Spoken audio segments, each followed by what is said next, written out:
아멘. 하나님께서 우리를 부르십니다. 이제 다 같이 자리에서 일어나셔서 마음과 뜻과 정성을 모아 살아계신 주님께 나아가겠습니다. 그러므로 주께서 친히 징조를 너희에게 주실 것이라. 보라, 처녀가 잉태하여 아들을 낳을 것이요 그의 이름을 임마누엘이라 하리라. 하나님은 영이시니 예배하는 자가 영과 진리로 예배할지니라. 아멘. 우리와 함께 하시는 임마누엘의 하나님의 되기 위해 육신 육계 땅에 오신 주님을 환영하는 대림절 첫 번째 주님. 오 주님, 요새 우리와 함께 해주셔서 주님과 동행하는 삶의 기쁨을 인지해 주시옵소서. 주님을 기다립니다. 평안과 제 힘을 더하여 주시옵소서.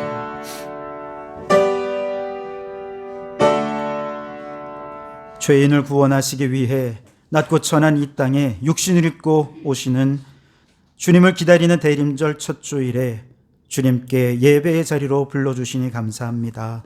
이 시간 주님을 기다립니다. 주여 임재하여 주시고 만나 주셔서 두려움과 불안이 가득한 이 세상에 살아가는 우리 성도들 위에 하늘의 위로와 평안과 새 힘을 더하여 주시옵소서. 온 마음으로 주님께 찬양과 영광을 돌려드리는 우리의 예배를 주님 홀로 기뻐 받아 주시옵소서. 예수님 이름으로 기원하옵나이다. 아멘. 찬송가 10장을 함께 찬송하겠습니다.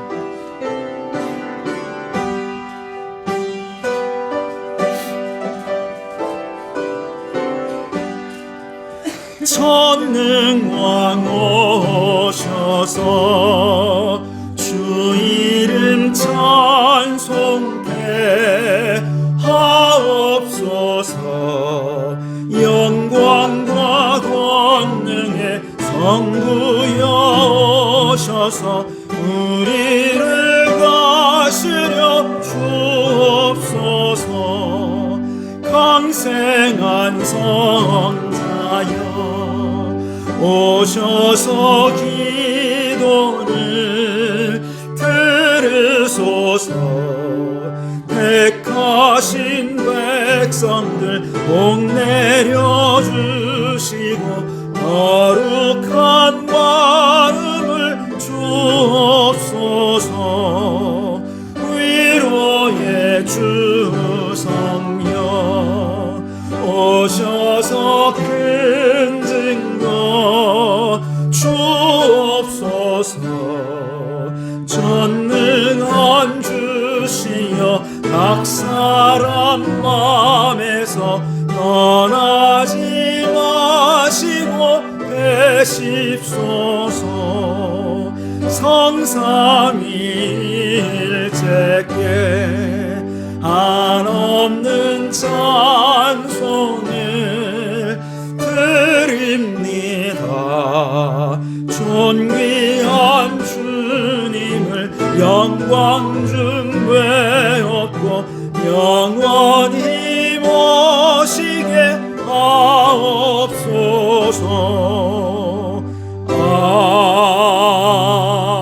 아멘. 오늘은 십계명 교독으로 함께 교독하겠습니다.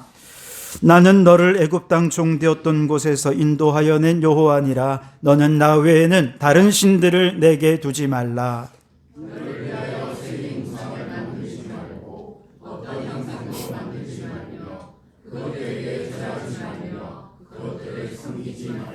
너는 내 하나님 여호와의 이름을 망령되게 부르지 말라.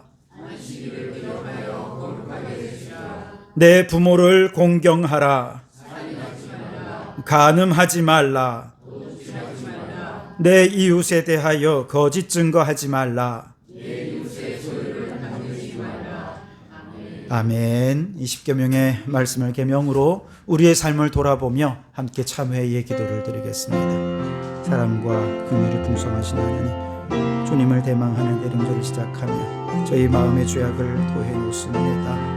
주님을 기다리며 거룩하고 성결한 신부로 살기보다 세상의 탐욕과 욕망을 따라 살면서 때로는 하나님의 것을 도둑질하고 거짓말로 속이며 그렇게 살아왔던 우리의 죄를 용서하여 주시옵소서. 부모님을 공경하지 못했습니다. 마음으로 미워만 하여도 그것은 곧 살인죄와 같다 하셨는데, 하나님, 우리의 마음속에 여전히 남아있는 미움과 분노와 증오의 마음을 용서하여 주시옵소서. 마음으로 음욕을 품기만 해도 죄악인데 주여 우리의 모든 죄를 용서하여 주시옵소서. 우리를 용서하신 주님의 용서의 말씀이 여기 있습니다. 여호와께서 말씀하시되 오라 우리가 서로 변론하자. 너희 죄가 주홍 같을지라도 눈과 같이 희어질 것이요 진홍같이 붉을지라도 양털같이 되리라. 아멘. 나는 전능하신 아버지 하나님 천지의 창조주를 믿습니다. 나는 그의 유일하신 아들 우리 주 예수 그리스도를 믿습니다. 그는 성령으로 잉태되어 동정녀 마리아에게서 나시고 본디오 빌라도에게 고난을 받아 십자가에 못 박혀 죽으시고 장사된 지 사흘 만에 죽은 자 가운데서 다시 살아나셨으며 하늘에 오르시어 전능하신 아버지 하나님 우편에 앉아 계시다가 거기로부터 살아있는 자와 죽은 자를 심판하러 오십니다. 나는 성령을 믿으며 거룩한 공교회와 성도의 교제와 죄를 용서받는 것과 몸의 부활과 영생을 믿습니다. 아멘. 자리에 앉으시고 104장 찬송하겠습니다.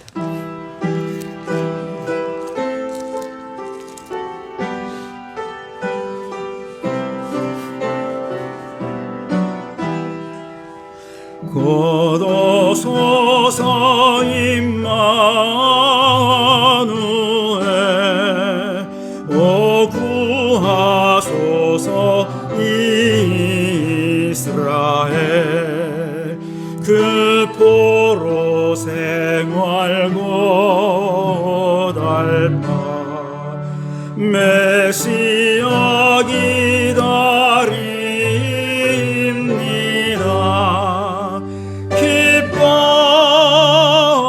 기뻐라 이스라엘 곧 오시니 오 임마누엘 곧 오소서 지혜의 주 온 만물 질서 주시고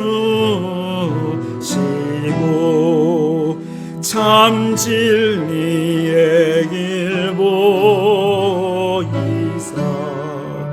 갈 길을 인도하소서. 기뻐라 이스라엘 곧 오시리 오 임마누엘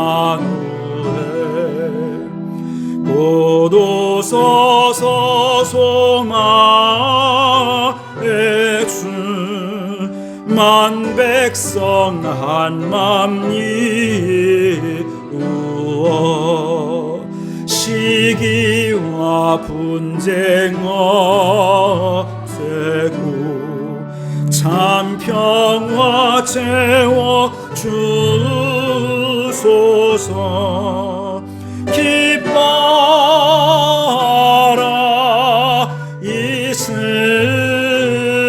이스라엘 곧 오시리라 임마누엘.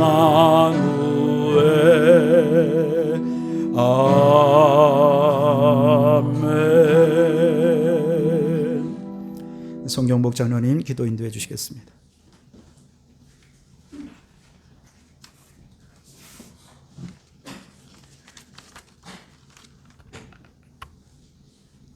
다 같이 기도드리겠습니다.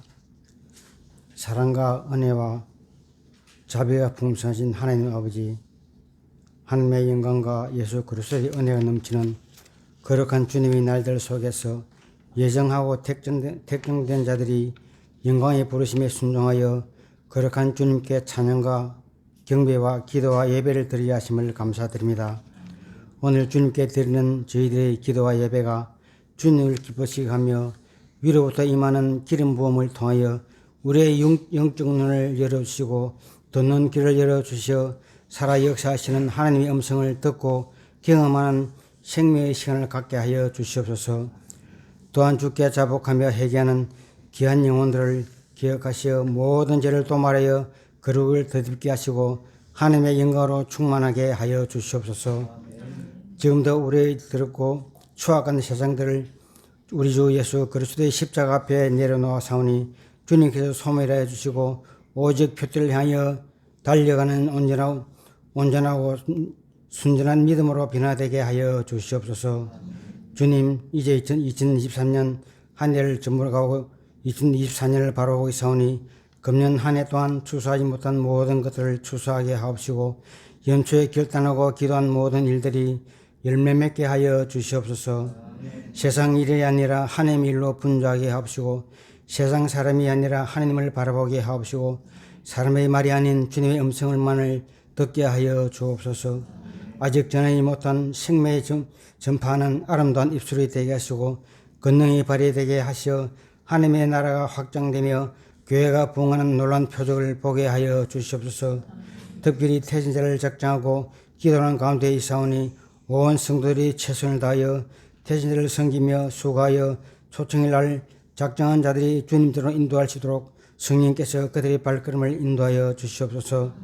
그래야 온 교회가 영원 구원에 힘써 하나됨으로 하나님을 찬양하게 하시고 성도교회를 통하여 전도의 열매를 맺게 하여 주시옵소서.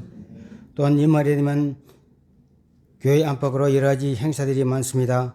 다음 주일에는 목사 위임식과 임직식과 은퇴식이 예정되어 있습니다. 이 행사 위에도 순조롭게 잘 진행될 수 있도록 인도하여 주시옵소서. 그래야 성도교회가 더욱 성장하고 부흥하는 계기가 되게 하여 주시기를 간절히 바라옵나이다. 또한 기울으면 추위 때문에 걱정하는 사람들이 많습니다. 그들의 고통을 함께 나눌 수 있는 교회가 되게 하시고 따뜻하고 훈훈한 이웃이 곁에 있음을 보여줄 수 있는 저희 모두가 되게 하여 주옵소서. 아직도 복지 혜택을 받지 못하는 사각지대에서 가난과 질병으로 힘들어하는 죽어가는 영혼들을 기억하시어 그들에게 사랑의 손길을 다하게 하시고 그들 모두가 살아계신 하나님의 사랑과 은혜를 누리고 전한 놀라운 역사가 넘치나게 하여 주시옵소서. 주님, 오늘도 몸이 연약하여 이 예배에 참여 못한 성도들이 있습니다. 성도들의 마음을 살피셔서 그 마음의 안타까움을 위로하여 주시고 주님이 항상 곁에 계심을 느끼게 하옵소서. 또한 연로하신 어르신들의 건강을 지켜주셔서 추운 날씨에 교회에 출입하는 데 어려움을 당하지 않도록 늘 강건하도록 도와주시길 간절히 바랍니다. 이 시간 멀리 외지에 출단 중 성도와 꿈에 있는 자와 취업을 앞둔 청년들과 학업에 전한 자녀들에게도 지혜와 명철을 더하셔서 그들이 앞길에 성령께서 인도하셔서 주님의 귀한 일꾼으로 믿음으로 바르게 성장하게 하옵소서. 오늘도 말씀을 들고 다니엘 쓰신 목사님을 기억하시고 성령의 능력으로 붙드셔서 생명의 말씀을 전하시기에 조금도 부족함이 없게 하여 주옵시고 늘 성령 충만함으로 심령 꽃을 쪼개는 불의 말씀이 되게 하여 주옵소서. 또한 저희 몸된 교회를 위하여 몸을 들여 중수하는 길꾼들을 기억하셔서 성령의 위로하심이 있게 하시고 날마다 성령님과 함께하는 복된 삶에 되게 하시고 저들의 수고가 하늘나라의 상급이 되게 하옵소서. 예배의 시험을 주님께 어떻게 하며 이제 다 알지 못한 기도를 주님께서 가르치는 기도로 기도하오니 하늘에 계신 우리 아버지의 이름을 거룩하게 하시며 아버지의 나라가 오게 하시며 아버지의 뜻이 하늘에서와 같이 땅에서도 이루어지게 하소서. 오늘 우리에게 일용할 양식을 주시고 우리가 우리에게 잘못한 사람을 용서하여 준 것 같이 우리 죄를 용서하여 주시고 우리를 심에 빠지지 않게 하시고 악에서 구하소서. 나라와 권능과 영광이 영원히 아버지의 것입니다. 아멘.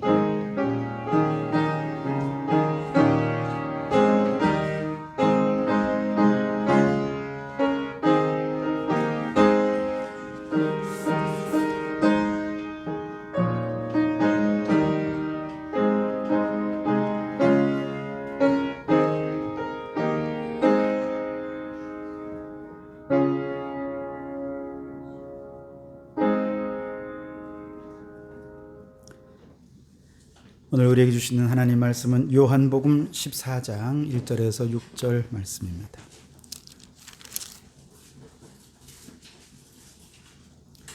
요한복음 14장 1절에서 6절까지 말씀입니다.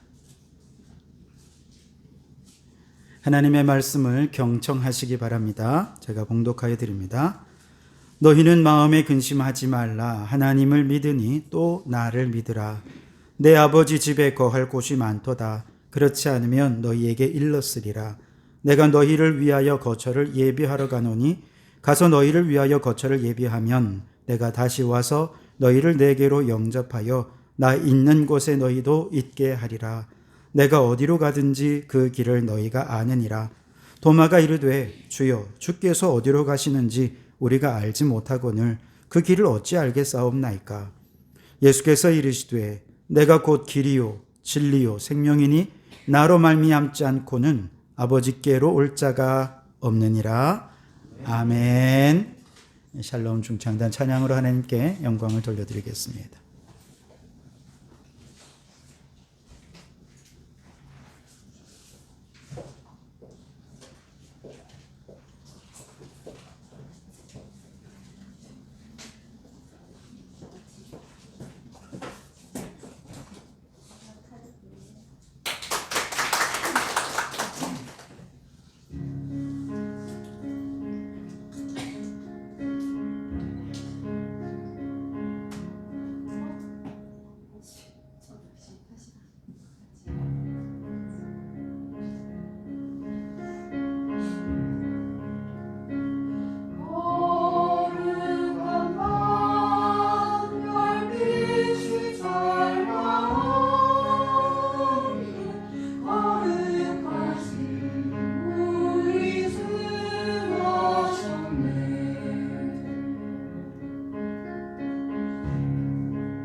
네, 와 귀한 찬양 감사합니다.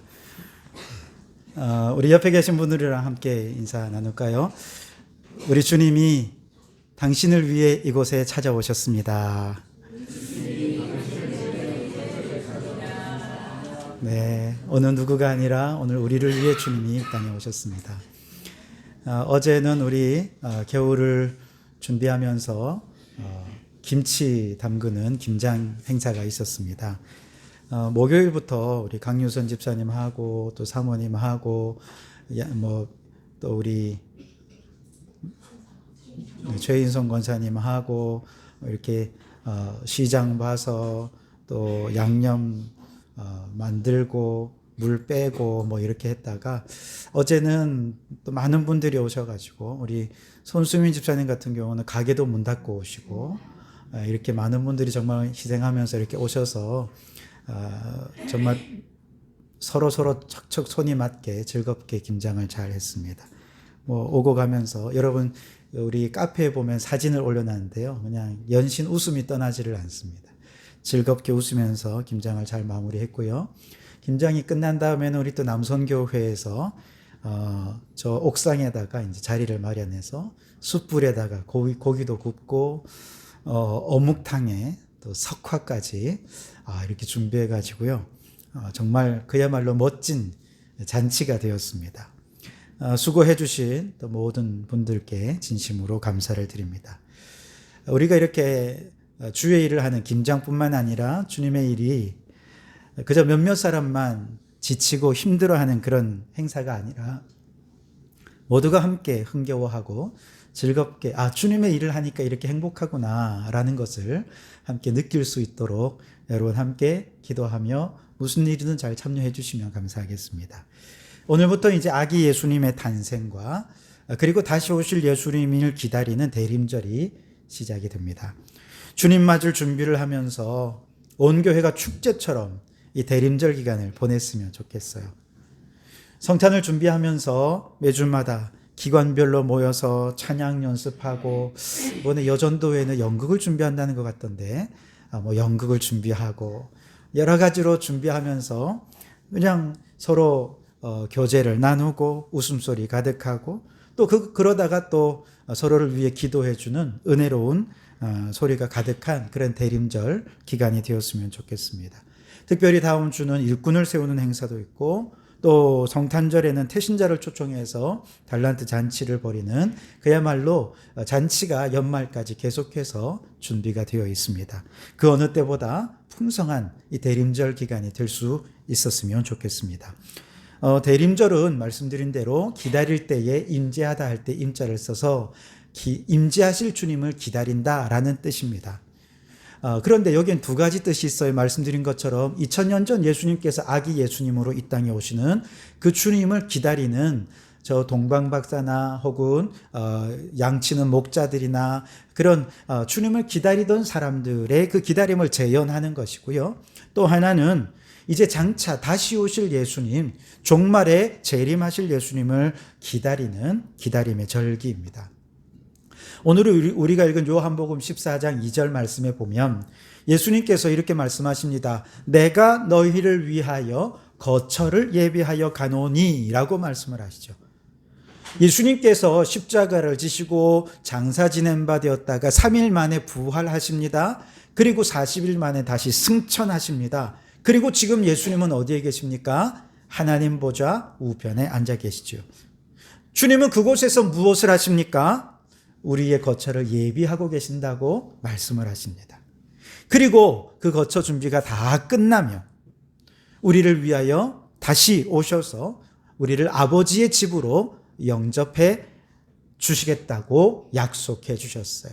오늘 3절 말씀에 그 약속이 있는데요. 우리 3절을 같이 한번 읽어볼까요? 시작. 가서 너희를 위하여 거처를 예비하면 내가 다시 와서 너희를 내게로 영접하여 나 있는 곳에 너희도 있게 하리라. 아멘. 다시 와서 어디로? 아버지의 집으로 우리를 인도하시겠다는 겁니다. 그곳이 우리 주님이 지금 우리를 위하여 예비하는 거처가 있는데요. 여러분, 거처라는 말은 잠깐 머무는 곳과는 좀 다릅니다. 영원히 사는 곳이 거처입니다. 여관이나 호텔은요, 그냥 유숙하는 곳입니다. 거처가 아니라 유숙하는 거예요. 반면에 집은 거하는 거처가 되죠. 그래서 옛날 여러분 사극의 한 장면을 한번 상상해 보십시오. 한 나그네가 먼 길을 가다가 날이 저물었는데 여관은 발견하지 못하고, 근데 저 집이 가까운데 집이 한 곳이 있어요. 그래서 그곳에 똑똑하고 두드리니 하인이 나옵니다. 그리고 하인이 와서 물어요. 무슨 일로 오셨습니까? 그러니까 이제 나그네가 얘기하죠. 저는 지나가는 개기온데 하룻밤 거할 수 있겠습니까? 여러분, 이렇게 대답했다고 하면 그 사람은 당장 내쫓아야 됩니다. 뭐가 문제일까요? 하룻밤 유하여야겠습니다. 그게 아니라 하룻밤 거하겠습니다. 이거거든요. 이 말은 무슨 말입니까? 내가 들어가서 주인 되어 살 테니 니들을 내쫓아낼 거야. 이런 뜻입니다. 거한다는 건 그런 거예요. 유숙한다는 말과는 차원이 다른 것이죠. 예수님께서 우리를 위한 거처를 마련한다는 것은 그런 거예요. 잠시 머물다가 또 다른 데 이동할 것이 아니라 영원히 아버지 하나님과 함께 거할 집으로 우리를 초청하겠다는 것입니다. 우리는 이 세상에서 나그네 같은 인생을 살아가죠. 그러나 이 나그네 같은 인생이 끝이 있습니다. 오늘은 이곳, 내일은 저곳, 그렇게 우리의 삶은 거처가 없어서 그냥 정처 없이 또 돌아다니는 나그네 인생인 것 같지만, 그러나 저 영원한 천국에는요, 하나님과 함께 영원히 살 곳이 준비되어 있는 줄 믿습니다. 그것 준비하러 주님 가신 거예요. 나그네 인생길은 얼마나 지치고 힘이 듭니까? 여러분, 혹시 월세나 전세 사시는 분들은 늘 고민하지 않습니까? 2년마다 혹은 수시로 계약이 종료되면 또 주인이 떠나야 할까 말아야 할까, 주인이 나를 내보낼까 안 보낼까, 이것 때문에 걱정하지 않습니까? 저도 그렇더라고요. 전세 기간이 만료될 때마다 그때 집값이 계속 오를 때였거든요. 그러니까 주인이 집값을 엄청 올려달라 할 텐데 또 아니면은 나가라고 할 텐데, 이게 늘 고민이 되는 거예요. 계약 기간이 끝나면 쫓겨나야 됩니다. 늘 노심초사하는 거죠. 직장 생활도 마찬가지입니다. 영원한 직장은 없잖아요. 언제 정리해고 당할지, 언제 나가라고 얘기할지 노심초사입니다. 이 세상이 다 그래요. 어디에도 몸과 마음 편히 쉴 곳이 없죠. 그러나 예수님께서는요, 우리가 영원히 거주할 곳을 준비하신대요. 거기는 쫓겨날 염려가 없습니다. 월세 낼 필요도 없습니다. 아파할 이유도 없습니다. 왜냐? 그곳은 질병도, 고통도, 가난도, 눈물도, 아픔도, 슬픔도 없는 곳이기 때문에 그렇습니다. 우리가 요한계시록 말씀을 통해 살펴보았던 새하늘 새 땅, 천국의 모습이 바로 그런 모습입니다. 예수님께서 이처럼 우리가 거할 좋은 집을 예비하여 주신 후에 때가 되어 주님이 다시 천군 천사와 함께 우리를 데리러 오신다는 거예요. 이것이 주님의 약속입니다.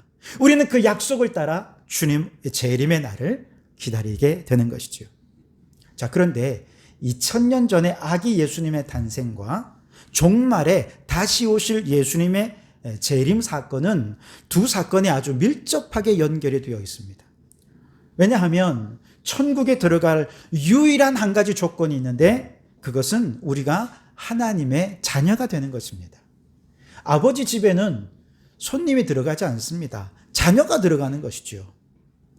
그런데 그 하나님의 자녀가 되는 유일한 방법이 무엇입니까? 바로 예수 그리스도를 나의 구주로 믿는 것입니다. 그래서 요한복음 1장 14절 영접하는 자 곧 그 이름을 믿는 자들에게는 하나님의 자녀가 되는 권세를 주셨다라고 말씀하십니다. 그 권세, 우리로 하여금 하나님의 자녀가 되는 권세를 주시기 위해 말씀이신 하나님이 육신을 입고 이 땅에 오신 분이 바로 아기 예수님이십니다. 그분은 오셔야 했습니다. 그분이 오지 않으면 하나님의 자녀가 될 수 없고 그 누구도 천국에 들어갈 수 없으니까요.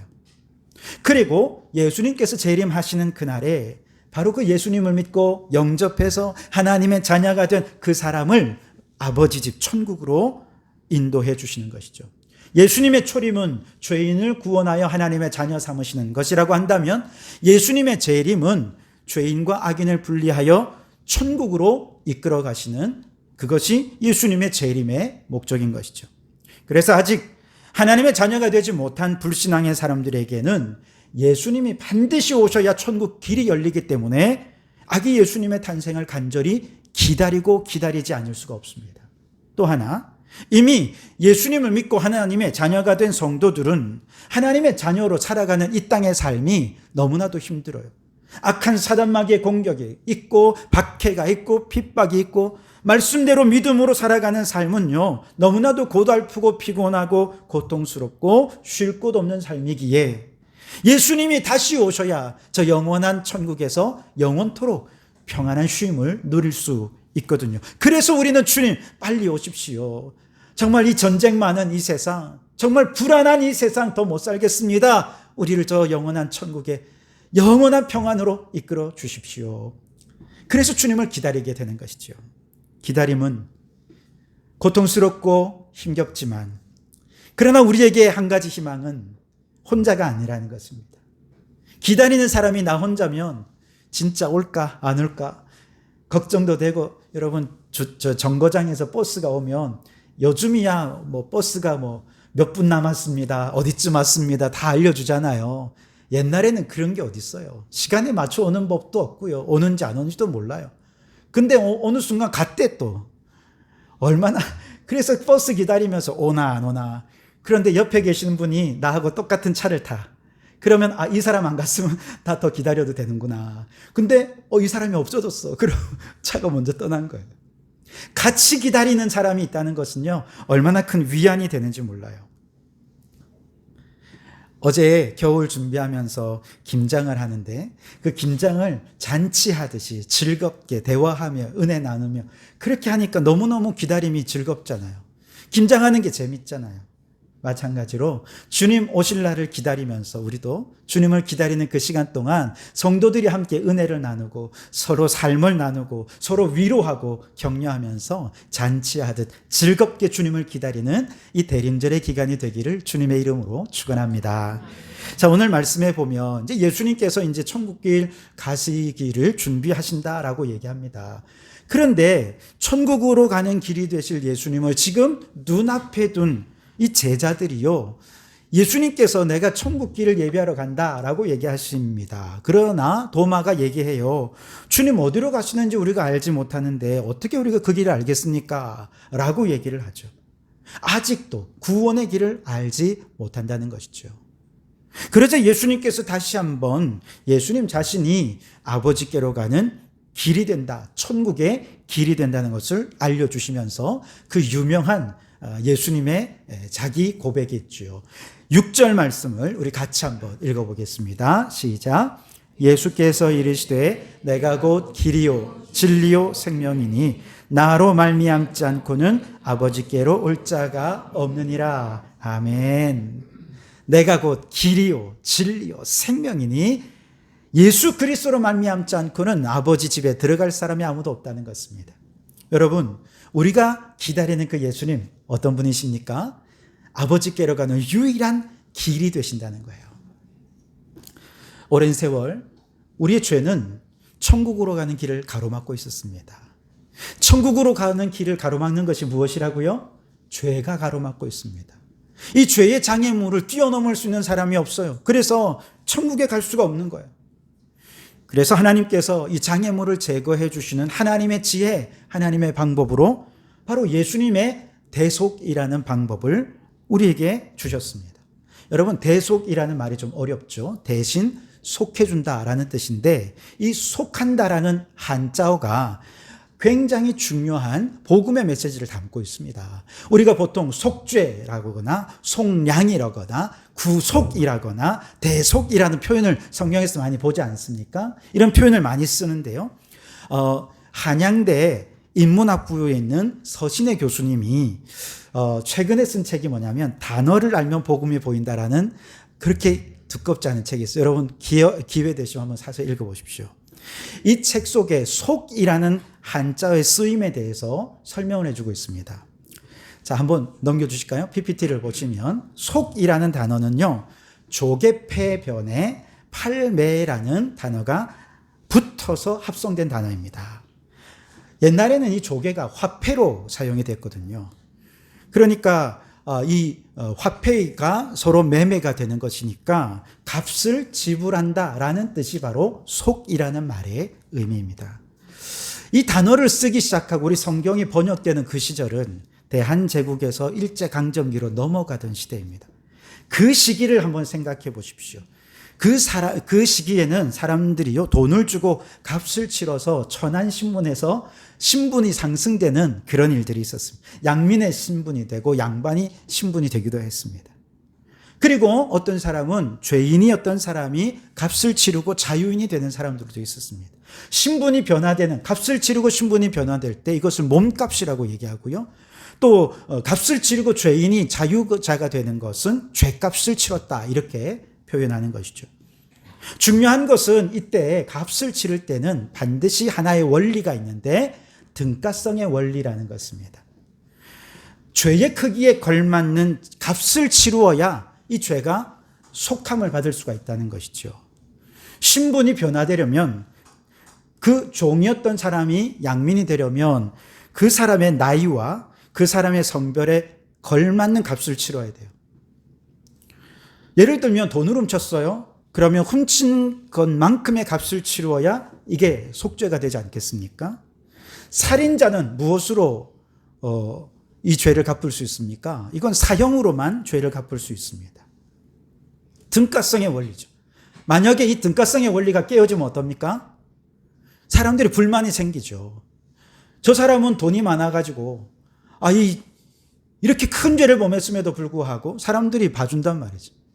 그런데 저 가난한 사람들은 자그마한 죄를 졌는데도 불구하고 너무 큰 형벌을 받게 돼요.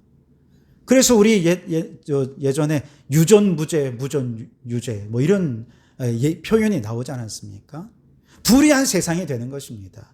등가성의 원리가 깨지면 사람들이 인정 안 해요. 불의한 세상이 됩니다. 그런데 인간의 죄를 대속하는데도 등가성의 원리가 적용이 돼요.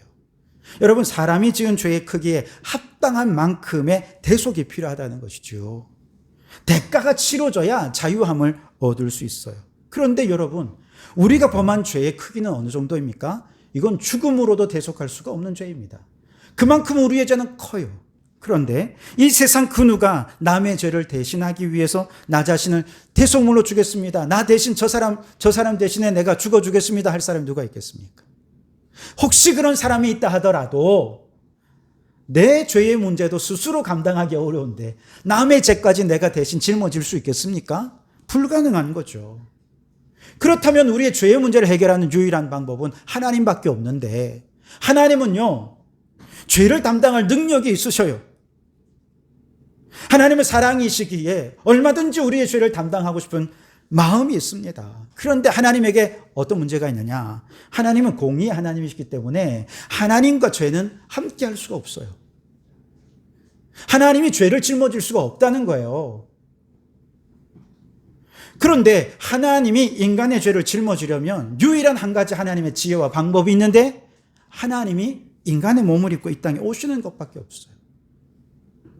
오직 인간만이 인간의 죄값을 치를 수 있고, 오직 하나님만이 그 죄를 대속할 수 있는 능력이 있으시기에 하나님께서 인간의 몸을 입고 이 땅에 오신 것이죠. 인간의 몸을 입고 100%의 인간으로 이 땅에 아기 예수로 탄생하셔야만 인간의 죄가 대속될 수 있는 것이죠. 여러분, 이 땅에 탄생하신 예수님이 우리의 죄를 대속하시고 천국 갈 수 있도록 우리의 모든 죄악의 장애물을 대속하신 유일한 구원의 길이라는 것을 믿으시기 바랍니다. 모든 죄인된 인간들은 죄로 인해 지옥길을 갈 수밖에 없습니다. 그런 절망적인 존재였지만 하나님께서 독생자 예수 그리스도를 이 땅에 보내셔서 우리의 죄를 대속하시는 대속 제물이 되셔서 죄를 대속하시고 죄인에서 하나님의 자녀로 우리의 신분을 변화시키는 몸값을 치르셨고 우리의 죄를 대속하시는 죄값을 치러 주신 것입니다. 그러니 인간의 힘으로는 결코 죄의 문제를 해결할 수 없는 우리들에게 아기 예수님은 천국 가는 유일한 길이 되기 위해 이 땅에 오신 하나님이신 것이죠. 여러분, 우리 예수님은 죄의 장애물을 제거하고 천국 가는 길을 열어주신 유일한 길이 되신 예수 그리스도이십니다. 그 예수님을 믿기만 하면 죄사함 받고 하나님의 자녀가 되어 천국까지 가는 시온의 고속도로가 열리게 될 줄 믿습니다. 교회는 다니지만 아직 이 사실이 믿어지지 않는다면 이 시간 성령님께서 여러분의 마음속에 믿음을 선물로 허락해 주셔서 예수님이 나의 유일한 구원의 길이십니다. 믿어지고 깨달은 역사가 있기를 주님의 이름으로 축원합니다. 뿐만 아니라 우리 예수님은 진리이십니다. 따라할까요? 예수님은 진리이십니다. 우리가 기다리는 예수님은 진리이십니다. 그런데 오늘 우리가 살아가는 이 시대에 왜 진리 대신 예수님이 간절히 기다려집니까? 점점 진리가 왜곡되고 변형되고 가려지기 때문에 그렇습니다. 여러분, 그 미래학자 최윤식 박사님이 최근에 펴내신 2050 한국교회 다시 일어선다라는 책이 있어요. 기독교 유일은 아니지만 미래학자이십니다. 이분은요, 우리가 잘 아는 데이터들을 굉장히 많이 사용하십니다. 올해 6월 달에 영국 스코틀랜드 교회에서 이제 발표를 했는데요. 영국 스코틀랜드 교회가 22년 만에 성도 수가 절반으로 줄었다는 거예요. 그리고 남아있는 그나마 성도들도 평균 연령이 65세라는 것입니다. 영국 성공회도 마찬가지입니다. 50년 전에 비해서 영국 성공회 성도의 수가 90%가 줄었다. 현재 있는 교회들 중에서도 5년 안에 최대 360개의 교회를 철거해야 되는 상황에 놓여 있다는 것입니다. 미국 상황도 다르지 않습니다. 미국의 웬만한 교단들은 지금 다 점점 무너져 가고 있고요. 그나마 최대 교단이라고 하는 남침내 교회도 매년 3%씩 계속해서 성도의 수가 뚝뚝 급감하고 있다는 거예요. 우리나라는 어떨까요? 우리나라도 매년 1%씩 기독교 인구가 감소되고 있는 추세입니다. 그런데 놀라운 것은요, 이분의 계산에 따르면, 통계에 따르면 기독교 인구, 우리나라의 기독교 인구는 매년 1%씩 뚝뚝 떨어지고 있는데 이단의 숫자는 평균 매년 1%씩 쑥쑥 성장하고 있다는 것입니다. 지금의 추세를 가지고 시뮬레이션을 돌려보면요, 2050년이 되면 우리나라 전국 전체 인구의 76.7%는 무신론자가 됩니다. 그리고 2050년이 되면 정통교회보다 이단의 숫자가 더 많아지는 역전현상이 나타날 것이라는 겁니다. 여러분, 2050 우리가 탄소 중립 너무 중요하다 이 얘기 하잖아요. 근데 우리가 잊어먹고 있는 게 있습니다. 2050 이단 인구의 역전현상이고 너무너무 위험한 현상이라는 것입니다. 심각하다는 것입니다. 이단은 무엇입니까? 예수님을 나의 그리스도라고 고백하는 걸 부인하는 사람들입니다. 진리를 왜곡하는 사람들입니다. 이처럼 이제 얼마 안 남았습니다. 이제 몇 년 남았죠? 10몇 년 남았습니까? 네. 얼마 안 남았어요, 여러분. 무신론자들의 세상이 되고 진리의 역전현상이 일어나서 이단이 파헤치는 현실 속에서 교회가 점점 쪼그러지는 시대. 여러분, 이 시대 속에서 우리가 진리 대신 예수님 어서 오십시오. 이거 너무너무 간절한 기다림이 될 수밖에 없는 것입니다. 여러분, 이번 대림절 기간 동안 우리가 그래서 기도해야 될 제목이 이것입니다. 주여 어서 오셔서 진리의 빛을 밝히 비추어 주십시오. 진리의 빛이 밝히 비추어지면 무엇이 진리고 무엇이 왜곡된 잘못된 진리인지를 분명히 깨닫게 되는 것이죠. 그래서 건강한 교회들이 끊임없이 성장하고 이단들은 무너지는 역사가 있도록 이 대림절 기간 동안 진리 되신 예수님을 기대하고 소망하면서 함께 기도하는 우리 성도들이 되시기를 바랍니다. 뿐만 아니라 우리 예수님은 생명이신 예수님입니다. 한번 따라할까요? 예수님은 생명이십니다. 예수님은 생명이세요. 그래서 생명이신 예수님 우리는 기다리는 거예요. 예수님은 자신을 나는 생명의 빛이다 라고 말씀하셨죠.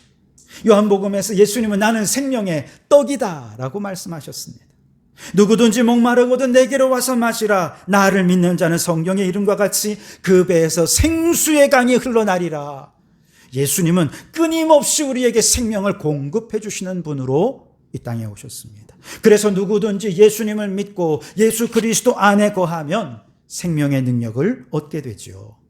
자, 방금 말씀드린 최윤식 박사님의 한국교회의 미래가 암울한 것 틀림이 없지만 그분은 그러나 하나님께서는 반드시 우리에게 새로운 부흥을 주실 것을 기대하고 있습니다. 희망을 얘기해요.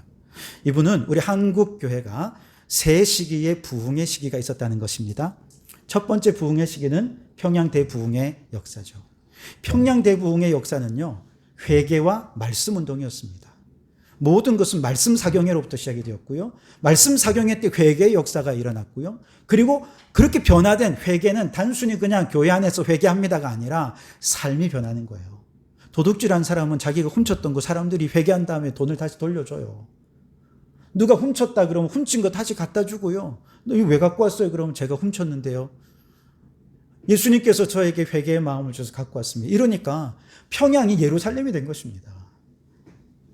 2차 부흥의 시기는요, 1차 부흥 시기에 예수님을 뜨겁게 믿었던 북한의 기독교인들이 6.25가 나면서 남한으로 내려왔어요. 남한으로 내려왔습니다. 그러면서 남한이 6.25로 인해서 남한의 부흥이 시작이 되었습니다. 기독교인들이 가는 곳마다 천막을 치고라도 교회가 세워지고요.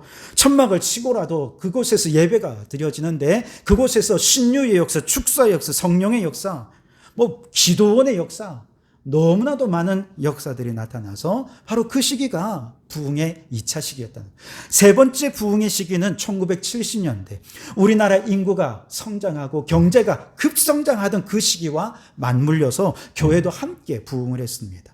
그리고 이걸 촉발했던 것은 빌리 그레이엄 목사님의 여의도 대집회였습니다. 그 거대한 대중집회를 통해서 많은 사람들이 함께 모인 그곳에 성령께서 역사하시면서 대부흥의 역사가 물결처럼 전국으로 번져갔죠. 그래서 그때부터 전국적으로 아주 대규모의 부흥 집회나 이런 집회들이 굉장히 많이 일어났죠. 2023년 현재 한국교회는 쇠퇴기에 접어들었습니다.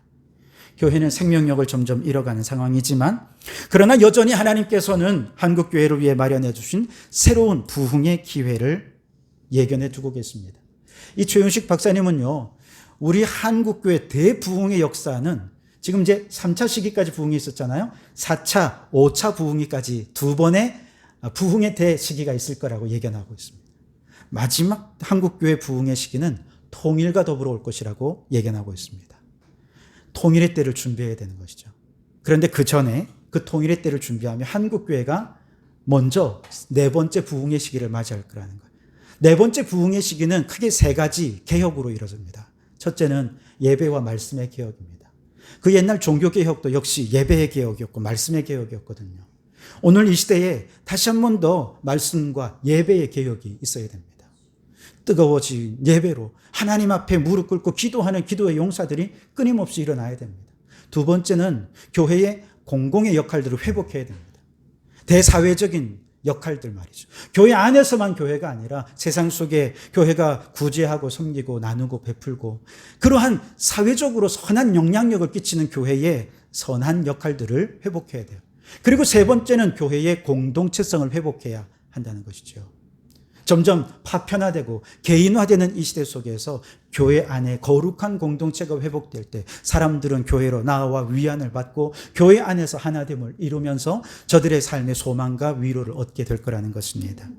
저는 여기서 한 가지 더 얘기를 하고 싶어요. 그것은 바로 한국교회 부흥의 또 다른 기회는요, 바로 기후위기 시대의 녹색교회를 지향하면서 부흥의 길이 열려지게 될 것이라는 것입니다. 예수님을 믿고 구원받은 우리 하나님의 자녀들이 하나님의 창조 질서 회복을 위해서 이제 우리의 일상의 삶 속에서 삶의 변화가 필요하다는 것입니다. 하나님의 창조 질서 회복을 위해서 지금까지 우리가 세속적이고 타락한 삶을 살아갔던 우리의 일상의 생활 습관이 거룩해지는 삶으로 변화된, 생명을 살리는 삶으로 변화됩니다. 경제 활동이 그동안에는 더 부유해지고 더 풍요해지는 탐욕의 삶이었는데 녹색을 지향하는 삶은 이제는 탐욕적인 삶이 아니라는 것입니다. 상생하는 삶으로 생명의 자리에 서게 될 것이라는 거예요. 그럴 때 복음의 생명력이 창조 질서를 회복하고 복음의 부흥의 대역사로 이어지게 될 것일 줄 믿습니다. 여러분, 대림절을 맞아 천국 가는 유일한 길이신 예수님을 간절히 사모하며 기다리는 여러분들이 되시기 바랍니다. 진리가 왜곡되고 무너지고 이단이 판을 치는 이 시대에 진리의 빛 되신 예수님 어서 오셔서 그 빛을 비추어 주시고 이단이 무너지게 하시고 진리를 품은 건강한 교회들이 부흥하게 하여 주옵소서. 기도하며 기다리는 우리들이 되기를 바랍니다. 쇠락해가는 교회에 다시금 생명이신 예수님이 오시면 한국교회 이 위기를 뛰어넘어 새로운 부흥의 역사, 생명의 역사로 열어주실 줄 믿습니다. 그 간절한 마음으로 주님을 기다리는 이 대림절 기간이 될 때 무엇보다 그냥 기다림이 아니라 함께하는 믿음의 성도들이 잔치하듯이 즐겁게 기도하고 즐겁게 예배하고 즐겁게 주님을 기다리는 그런 멋지고 행복한 그런 주님을 기다리는 대림절의 기간을 보낼 수 있기를 주님의 이름으로 축원합니다. 기도하겠습니다. 길이요 진리요 생명이신 예수님 어서 오십시오. 천국길을 막고 있는 죄악의 장애물을 어서 오셔서 허물어 주시옵소서. 진리의 빛을 비추어 주시옵소서.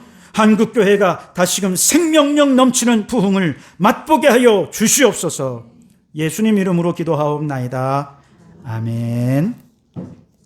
찬송가 227장 1절 5절 찬송하면서 우리 성찬으로 나아가도록 하겠습니다.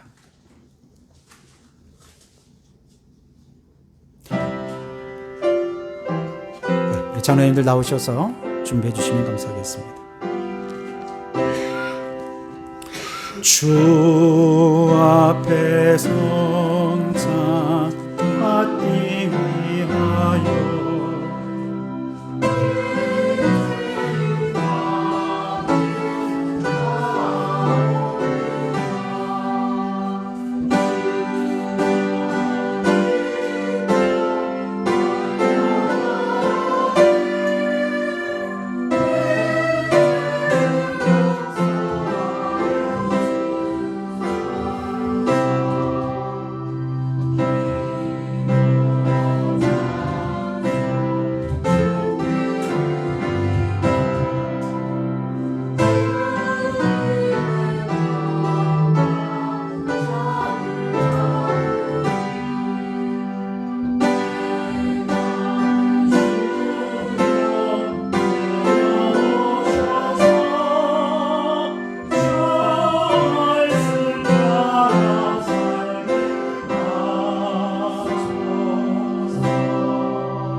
제전의 말씀은 고린도전서 11장 23절에서 29절 말씀입니다. 내가 너희에게 전한 것은 주께 받은 것이니 곧 주 예수께서 잡히시던 밤에 떡을 가지사 축사하시고 떼어 이르시되 이것은 너희를 위하는 내 몸이니 이것을 행하여 나를 기념하라 하시고 식후에 또한 그와 같이 잔을 가지시고 이르시되 이 잔은 내 피로 세운 새 언약이니 이것을 행하여 마실 때마다 나를 기념하라 하셨으니 너희가 이 떡을 먹으며 이 잔을 마실 때마다 주의 죽으심을 그가 오실 때까지 전하는 것이니라. 그러므로 누구든지 주의 떡이나 잔을 합당하지 않게 먹고 마시는 자는 주의 몸과 피에 대하여 죄를 짓는 것이라. 사람이 자기를 살피고 그 후에야 이 떡을 먹고 이 잔을 마실지니 주의 몸을 분별하지 못하고 먹고 마시는 자는 자기의 죄를 먹고 마시는 것이니라. 아멘. 여러분, 오늘 대림절을 시작하며 주님의 살과 피를 먹고 마시는 것은 이제 다시 오실 주님을 맞이하는 거룩한 신부로 서기 위함입니다. 이 시간 주님의 살과 피를 먹고 마실 때에 우리 안에는 모든 죄가 깨끗해지고 거룩하고 성결한 모습으로 순결한 신부로 주님을 맞이하는 이 대림절 기간을 보낼 수 있기를 바랍니다. 기도하겠습니다. 성령님 이 시간 이 만찬상 위에 임재하여 주시옵소서. 이 떡과 잔이 주님의 살과 피로 변화되는 믿음의 눈을 열어주시고 주님의 살과 피를 먹고 마실 때 우리 안에 있는 모든 더러운 죄가 깨끗이 씻겨지고 거룩하고 성결한 신부로 주님을 간절히 바라고 소망하는 이 대림절 기간을 보내게 역사하여 주시옵소서. 예수님 이름으로 기도하옵나이다. 아멘. 이제 떡을 받으실 분들 자리에서 일어나 주시기 바랍니다. 우리 주님께서 잡히시던 날과 제자들과 함께 마지막 만찬을 나누시면서 떡을 떼어 나누면서 말씀하셨습니다. 받으라 먹으라. 이것은 너희를 위하여 찢기는 나의 살입니다. 나의 몸이다 말씀하셨어요. 우리가 주님의 몸을 먹고 마실 때 주님의 몸이 우리의 삶 속에 들어와서 우리 안에 있는 죄악된 몸을 무너뜨리고 주님 안에 새로운 육체로 거듭나게 될 줄 믿습니다. 기도합니다. 주님, 이 시간 주님의 몸을 받습니다. 더러운 우리의 육체가 주님의 몸으로 변화되고 새로워지고 깨끗게 되게 도와 주시옵소서. 예수님 이름으로 기도드립니다. 아멘.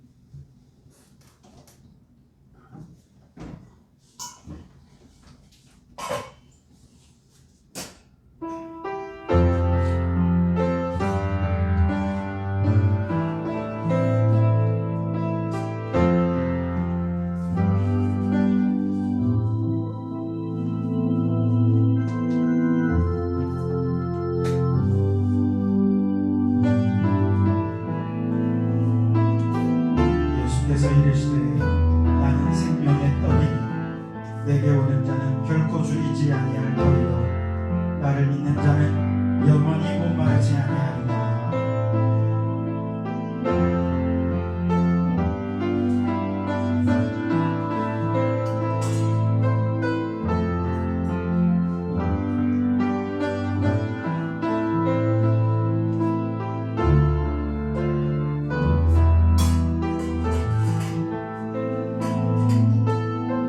잔을 받으실 분들 자리에서 다시 한 번 더 일어나 주시기 바랍니다. 식후에 예수님께서 잔을 가지시고 포도주를 따르고서 제자들에게 말씀하십니다. 받으라 마시라. 이것은 너희를 위하여 흘리는 나의 피 곧 새 언약의 피라고 말씀하셨습니다. 이 주님의 피를 먹고 마실 때 우리의 혈관을 타고 흐르는 죄악의 피가 사라지고 거룩하고 정결하고 깨끗한 피로 변화되어서 오늘 이 시간을 통해 주님의 순결한 신부로 변화되는 역사가 나타날 줄 믿습니다. 기도하겠습니다. 주님, 주님의 피를 먹고 마십니다. 이 시간 우리 가운데 임재해 주셔서 우리의 모든 죄를 깨끗이 씻어주시고 거룩하고 새로운 하나님의 사람으로 변화되는 역사가 있게 하여 주시옵소서. 예수님의 이름으로 기도드립니다. 아멘.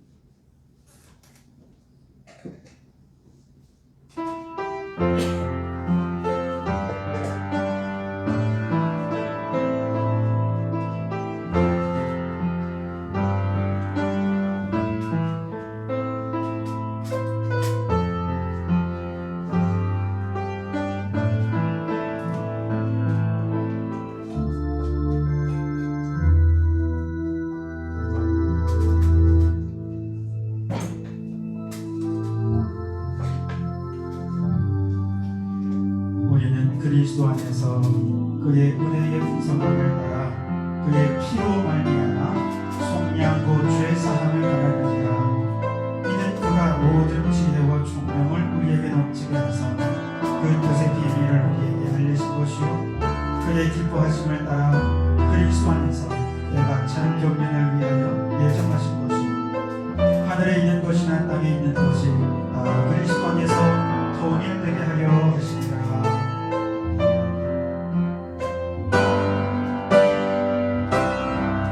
그가 빛 가운데 계신 것 같이 우리도 빛 가운데 행하면 우리가 서로 사귐이 있고 그 아들 예수의 피가 우리를 모든 죄에서 깨끗하게 하실 것이며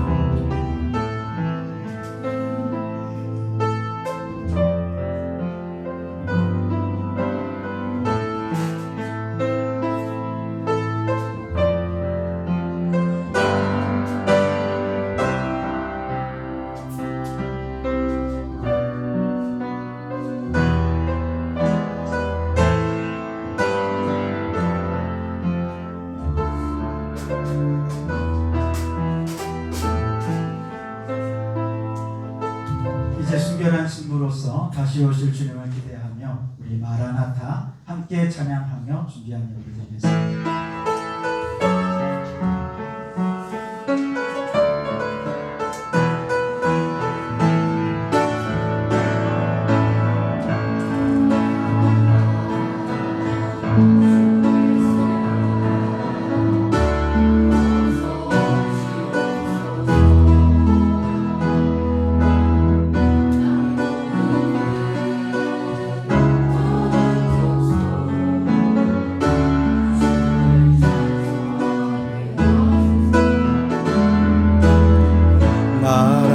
마라나타 주 예수여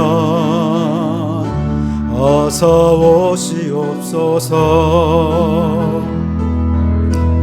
모든 열방이 주께 돌아와 춤추며 경배하게 하소서. 우리 주님 다시 오실 길을 만들자. 십자가를 들고 땅끝까지 우린 가리라. 우리 주님 하늘 영광 온 땅 덮을 때 우린 땅끝에서 주를 맞으리. 마라나타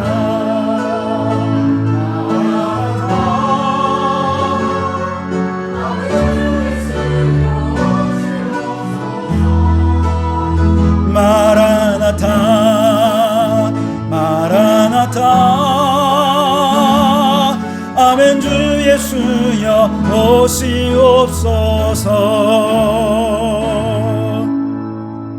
주님의 오심을 간절히 기다리며 머리 조아린 우리 성도들 위해 주여 임재하여 주시옵소서. 성령으로 역사하여 주시옵소서. 연약한 육신으로 인해서 주님이 이곳에 임재하심으로 우리의 연약한 육신을 강건케 해주시기를 간절히 소원하는 성도들 위해 주여 피 묻은 손으로 어루만져 주시고 강건케 하여 주셔서 건강한 몸으로 걷고 뛰며 주님을 찬양하며 예배하는 귀한 성도들이 되게 하여 주시옵소서. 인생의 수많은 문제들을 앞에 놓고 어떻게 해야 할지 알지 못해서 어디로 나아가야 될지 도무지 결정하지 못해서 우왕좌왕하고 있는 우리들에게 주여 임재하여 주셔서 우리의 길이 되어 주시옵소서. 때로는 하나님의 말씀을 들으나 말씀이 잘 이해되고 믿어지지 않아 답답해하는 성도들, 진리 되신 주님 오셔서 진리의 말씀이 믿어지게 도와주시고 말씀대로 순종하며 살아가는 놀라운 역사가 일어나게 하여 주시옵소서. 우리의 자녀들을 주님 축복하여 주시고 저들이 예수님을 잘 믿어 예수님을 길로 삼고 주님이 뜻하시는 그 길을 따라 믿음의 길을 담대히 나아가는 우리 믿음의 자녀들이 다 될 수 있도록 인도하여 주시옵소서. 하나님 아버지, 참으로 우리 성도들 주님께서 그 가정을 축복해 주셔서 성도들의 가정이 화목하게 하시고 사랑에 넘치는 믿음의 가정이 되게 해 주시옵소서. 오늘 저희들 빈손으로 나오지 않고 이렇게 주님께 예물을 드릴 수 있도록 은혜를 베풀어 주시니 감사합니다. 하나님이 직장을 주셨습니다. 돈을 벌 수 있는 건강도 주셨습니다. 모든 환경, 여건, 지혜, 능력 주셨으니 모든 것 하나님의 것입니다. 하나님께 돌려드리오니 주님 받으시고 우리 모두에게 한량없는 복을 내려 주시옵소서. 이 예물이 쓰이는 곳마다 하나님의 나라와 그의 영광이 온 땅 가운데 나타나기를 간절히 소원하오며 예수님 이름으로 기도하옵나이다. 아멘. 할렐루야. 우리 주님의 은혜와 평강이 여러분과 여러분의 가정과 하시는 모든 들 위해 항상 함께 하시기를 주님의 이름으로 축원합니다. 우리 앞뒤 좌우로 함께 이렇게 인사하겠습니다. 간절히 예수님을 기다립시다.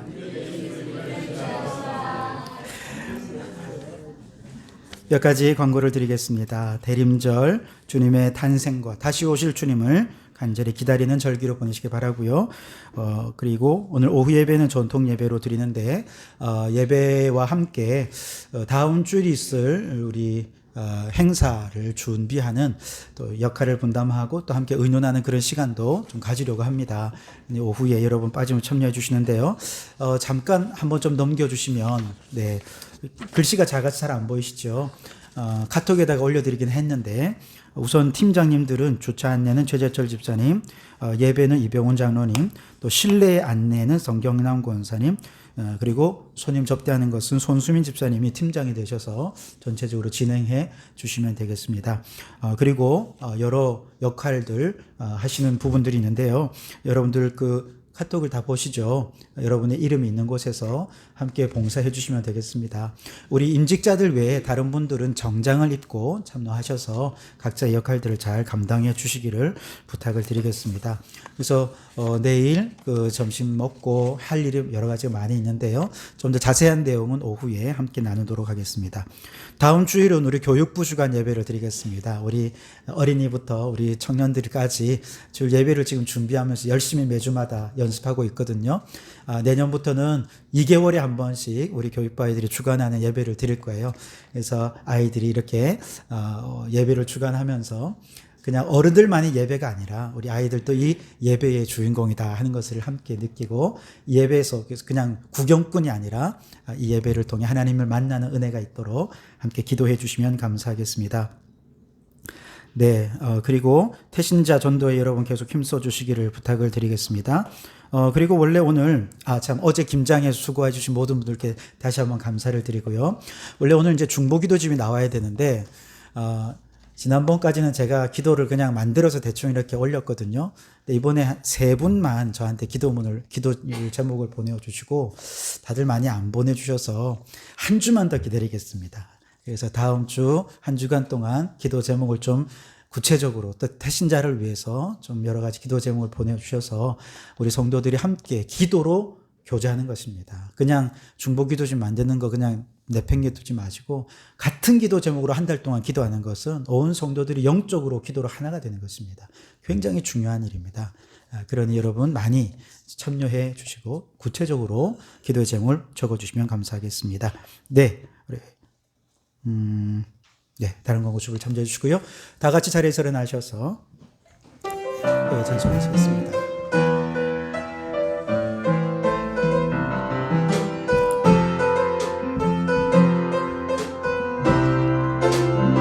아버지 당신의 마음이 있는 곳에 나의 마음이 있기를 원해요. 아버지 당신의 눈물이 고인 곳에 나의 눈물이 고이길 원해요. 아버지 당신이 바라보는 영혼에게 나의 두 눈이 향하길 원해요. 아버지 당신 울고 있는 어두운 땅에 나의 두 발이 향하길 원해요. 나의 마음이 아버지의 마음 알아. 내 모든 뜻 아버지의 뜻이 될 수 있기를 나의 온 몸이 아버지의 마음 알아. 내 모든 삶 당신의 삶 되기를.